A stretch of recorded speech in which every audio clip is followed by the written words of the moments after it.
for Red Tractor Nation. I'm here today with Johnathan Langdenburg. He's from Cedar Rapids, Iowa, and he is an IH collector of some of the most rare and strangest IH tractors I've ever seen. And he's going to show us one today that is only one of 3 known to be in existence. And he's going to show us all the oddities on it and all the things that make it special. Go ahead, take it away, Jonathan. Perfect, Ed. So this is a 1936 experimental Orchard F-20 tractor. So the motor itself is a standard F-20 engine, but basically the transmission, the front tub, all of the sheet metal, all of the wheels, the front axle, everything is special. Everything's different, not normal. It's very different than production. What's different about this tractor is they never actually went into production. Okay. So that we know of right now, there's 3 of them that are known of. But like I said, it's just there's very few things that are standard of what you'd see in the production model of an F-20 row crop tractor. So a lot of the things that we're going to see on this tractor today just never happened. Correct. Yep. You can't find parts for some of these things. They have special IH part numbers that were some sort of developmental part number on some of the items. So it's very specific. You have to find exactly what you've got to be able to find the right application. So why would they leave an experimental model like this whole? Usually, wouldn't they usually just, I know that sometimes they used to just take them back to the factory where they brought them out.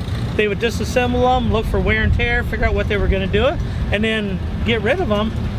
Why would they leave them whole, do you think? Unfortunately, we don't know that answer. So this one actually went to the Modesto dealership and underwent testing in that area. Okay. What we do have factory photos from March of 1936 of the tractor's complete. Wow. We don't know whether they went back from California to engineering works in Chicago or whether they were sent out and then remained in California. So they were testing this in Modesto, California, for use in orange groves and things like that, almond groves. Yep. All those kind of places. So originally this tractor would have had full skirting. It would have had all the skin that covers everything here. Yep, it would mount somewhere around here and go all the way over the wheel to basically minimize damage to branches if you're driving through the orchard. And branches, and to protect the operator. And the operator, you do sit fairly low between the wheels, so it does give a fair amount of space between you and the branches, or that's the hope. So you're not getting whacked around constantly, but you're getting something done. True. You're saying this does not, the stamping on the engine over here doesn't have the normal kind of stamping on it. What's it stamped? So these tractors would have originally had brass tags with a Q number. So it would have been like Q3192 or something like that, for example. This tractor, the tags unfortunately are missing. You can see the rivet holes where they once were, but the front of the block is actually stamped X1001. So we don't know whether it's actually the first one because we don't have the tags and we don't have the supplemental documentation from IH. But it would lead you to suggest that it's possibly the first one. What's unique about this block is actually cast in December of 1935, and there's certain. So it's kind of old block that they use. So there's castings in this that are unique that are in this block that are 2 years before they actually went into production. So it makes sense in terms of some of those things that you see in the block that are very unique and very specific, lend itself well that it is an experimental tractor. So they were taking these parts and pieces from these various almost years and putting them together? You got to think this is a developmental unit. So IH is going to test multiple things at the same time. So the V-belt pulleys that are on this tractor are special and they never went into production. Wow. They're very different in that sense. There's a couple bosses on the other side of the motor.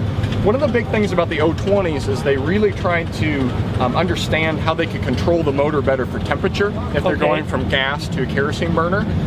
So there's actually a temperature gauge in this tractor from early 1936. Wow. And if you look in some of the factory photos that they took from engineering works, there's actually a rod and there's a curtain that you could raise from the seat, which was an improvement that you didn't see in production on any of the F-20s compared to the curtain that you'd have to manually roll up on the front. Where this one actually had a chain, and you pull a chain and you could actually raise the radiator curtain on the front. Raise the radiator curtain up so you could get it to run cooler or warmer. Yep, if you wanted to run it hotter, you'd switch the manifold valve over, and you'd heat up the manifold and you'd switch over to kerosene. Well, a lot of people don't understand, a lot of people maybe don't understand how that works. It has what we would look at here and say, oh, it's got 2 fuel caps. What do you do with 2 fuel caps? You want to explain how that works on these? So on these older tractors from the 1930s, it was very common that farmers would want to burn cheaper fuel. So they want to burn kerosene or distillate or something like that.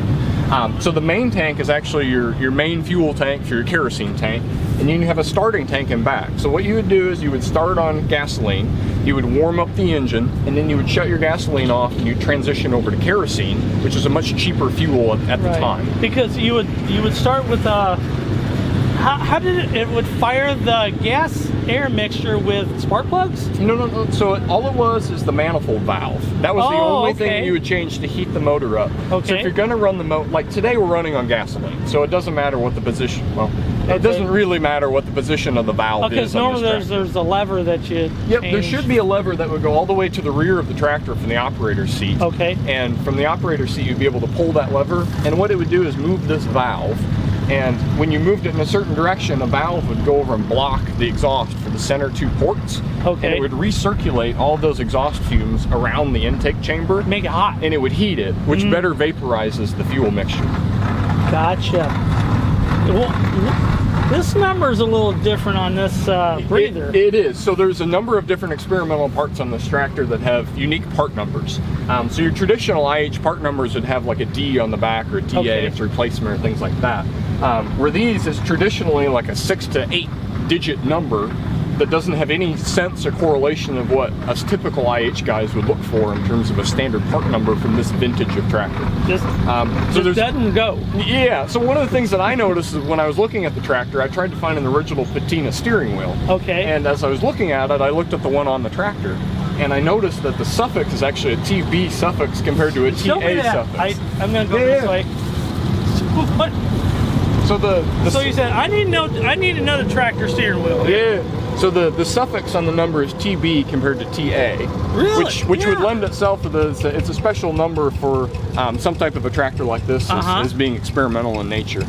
What's also different about this one is the wheel weights. So it's got inner and outer wheel weights. So they're actually cast in Fresno. Obviously, we don't know whether they came from California to IH Engineering and then went back with the tractor, or whether they were outfitted in the California area. Does it have inner? Oh, it has inner and outer weights. It has inner and outer weights. Man, this thing must weigh a lot. Well, have you ever weighed it? No. Well, no. The factory photo actually has a weight listing on the bottom, and it's supposed to weigh 4180. So wow, there's a lot of weight here for the tractor. I was looking at the frame itself, the frame that holds everything, and it's just nothing but metal. This thing is like one big chunk of metal. Yeah. And what's unique about this one, Ed, is that this one has actually went out to California for testing. Okay. And from there, it actually had a crane on it at one point. So it actually cracked the whole rear transmission housing out. Like a boom lift on the back. A boom on the back? Yeah, on the back. Okay. So it was bolted to the transmission housing and it ripped off. And unfortunately, what we think happened is when that broke, it also lifted the front end off the ground and it slammed the front end down and it cracked through that casting. So it just broke everything. There's about 3 different cracks that are big cracks that are running through that casting. So is that what all this bead is here? Yes. This big repair here? Yes. So it cracked the whole thing. It tore it right off and then down underneath as well, huh? Yeah. So it's definitely going to need some love and attention. But it's like. But it's still solid now that it's welded. Yep. So it is. It's kind of a unique tractor in that sense. It's definitely worth fixing and saving and preserving. So can you show us some of the controls here? Yeah, I can. And how they would work. Okay. So this is actually the clutch. This is a hand clutch on these tractors. So it's very common for orchard tractors to have hand clutches, similar to the 04 and the OS4. Okay. So you'd have your hand clutch, and you've got your PTO lever for the engagement for that. All right. Now you had to stop still for the PTO, right? Because you do. Yep. Otherwise you grind. Otherwise you grind everything. Because it's going to either run while you're moving or not run at all. True. Agreed. So with this tractor, we do have a hand clutch. It really makes the operator be able to sit back and be comfortable to be able to. You couldn't work a foot clutch to be able to pivot your foot very easy. No, you couldn't. So you do have a hand clutch. You do have the PTO lever to engage the power takeoff shaft on this tractor. Okay. Your shifter, you do have 4 gears forward. This transmission housing, the top actually resembles an F-12 if you look close. In this transmission. So if I was on an F-12, the seat would be on top of, like, kind of back here somewhere? Your seat would be similar around here. It's not the exact casting, but it's similar in that sense. But your seat on an you're saying on an F-12 you'd be like sitting somewhere here? Yeah, you'd be somewhere around here is where you would sit. So man, they got this seat way back here, way low for you. Yes. To make it better for what's odd about these transmission housings is that these were actually used in the developmental tractor of the replacement of the F-20. Oh, okay. So then like the F-22. If you look at pictures of that, the transmission housing appears to be the same in those photos. Okay. So it's interesting they were developing those types of things at this time period, but they didn't end up using it at all. They didn't. So they did not. So when the F-20 when the H became an H, yep. They did not do this. They didn't do the exact, yeah. But you can see certain similarities with these tractors compared to the later tractors. And this is the. Oh, that's connected. That's actually homemade. So it only has one brake lever. So unfortunately, the other brake came off, and they jerry-rigged a secondary brake, so it worked both works brakes. both of them at the same time. Yep. So. Well, if you lose one brake pedal, you just got to figure out how to make the other one work, right? Yep. And quite the gear shift coming up here, swept back. Yes. You need a lighted knob on the end of it, though, right? There is a knob that's supposed to be on it. You're right, but I don't have that, unfortunately. And what is this? Is part of the? So that's your throttle lever. That's your throttle. What's unique about these is how the throttle is positioned on the tractor. And it has the tooth cogs. Yep, the teeth. You actually push in for more RPM on this. Instead of pulling it out. Correct. So it's backward compared to what you would see on most tractors of this vintage. Yeah, I could definitely run into the side of a barn with this, because I'd be pulling on that for all I was worth, and it wouldn't be doing nothing. Yep. So, but no, it's like I said, it's actually a pretty easy tractor to drive. It's nice having the over center clutch.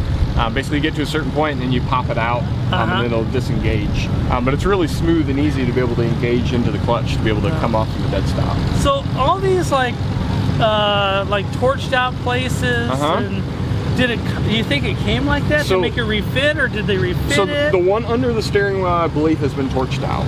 Okay. The three to the left of that, one of them would have been for the heat control valve. That would have been back here in the other position here. All right. The other one would have been a temperature gauge on the bottom right. Okay. So that would have been, as I said earlier with the radiator curtain, they're really trying to get people to see things from the seat. So they're really trying to think about the operator in this time. Okay. Which is different compared to what we'd seen in the Farmall Regular in the early F-20s. We just want it to work. It's mostly it's guessing. We're starting to see that transition. Are we going forward? Yeah. Is it still plowing? Yep. Is still turning? Yeah. So do you know what this one would have been for? I don't. No? It's possible that would have been an addition for the curtain. Maybe you could pull from the seat. But unfortunately, I don't know. And it's got the oil gauge right there with the original oil gauge. Yep, it's the original. Very cool. Yep, the original oil gauge. So very nice. So it does have a drawbar back here. Is this drawbar, does it pivot up and down or move? It does. You've got certain adjustments on the seat bracket. The support actually bolts into the seat bracket. Wow. So unfortunately, this drawbar has been cut up a few times and welded, so it's going to take some time to put it back the way it should be. To get it back where, I see here, it's not going to pivot at all right there. That's a guess and an estimate right there. Normally you can move it within these holes, and then you could adjust the drawbar height on the tractor from there. Very nice. What do you think they did here on these? What did they leave those there? So those bosses are actually where the fenders are mounted. Okay, where the big sweeps, so the bat wings as we call them sometimes. Well, it's not truly a bat wing. Oh, really? Because a full bat wing would cover the engine and then as a transition into the fender. Okay. So these fenders are actually very similar to a W12 or an O12 or something like that. The inner fender. Okay. The outer fenders are all special and they're very unique for the O20s. Okay. They'd actually come down and then swoop in to the frame of the tractor. So there's no coverings over the sides of the engine. But you do have what's considered like the orchard points that would be down at the base. Okay. And those would transition into the main fender as the full skirt to come down. But nothing hanging down off the sides or coming around the sides? Well, you would have fender skirts. Would you have skirts like these over here on that one? You would. Yep. Okay. So you'd have skirts that would come down to about midway over the tire. Okay. But you do not have a cowl similar to like an 04. Okay. You wouldn't have anything like that. They wouldn't put anything here? No. You got to be dodging branches. You got to be ducking. Okay. You got to be on your A game. so if you're with some low swinging fruit, it's going to crack you. That's right. You mean you can pick oranges as you drive through the orchard, right? All right, man. Well, this is a great looking find. Man, tell me about some of the stuff over here. So what's unique on this side of the tractor is that the block is actually out of like a power unit or a T20 block. So it actually has like a crawler? It does, yep. It's a crawler? That style. So Okay. it actually has a boss for where a fuel pump would have been. Oh, okay. So what's interesting earlier is what I said is it's actually got a boss for a harvester governor, so a variable speed governor. That didn't come into production until 2 years after this block was cast. So it's very interesting to look at those types of different this things. is where that would have hooked up. Correct. Yep. So we do have the remnants of the Stanislaus implement. We can read it a little better on the other side. Crazy. But yeah, the whole tub is different on this tractor. So the whole front tub is different. The drag link is different. The spindles are extremely unique compared to what we'd see on What a would that be? W30 or What would be anything. different? The whole shape. The whole thing. shape is different. So the whole front axle is shaped differently than what we would see on any of the other production tractors. Okay. So it does have the original Orchard style radiator cap. That is so cool. I was able to find one of those out west when I was in California. So that is a very cool looking. Yeah. No. Of all the things on the whole tractor, my favorite is the radiator cap. Of all the crazy things. Yeah.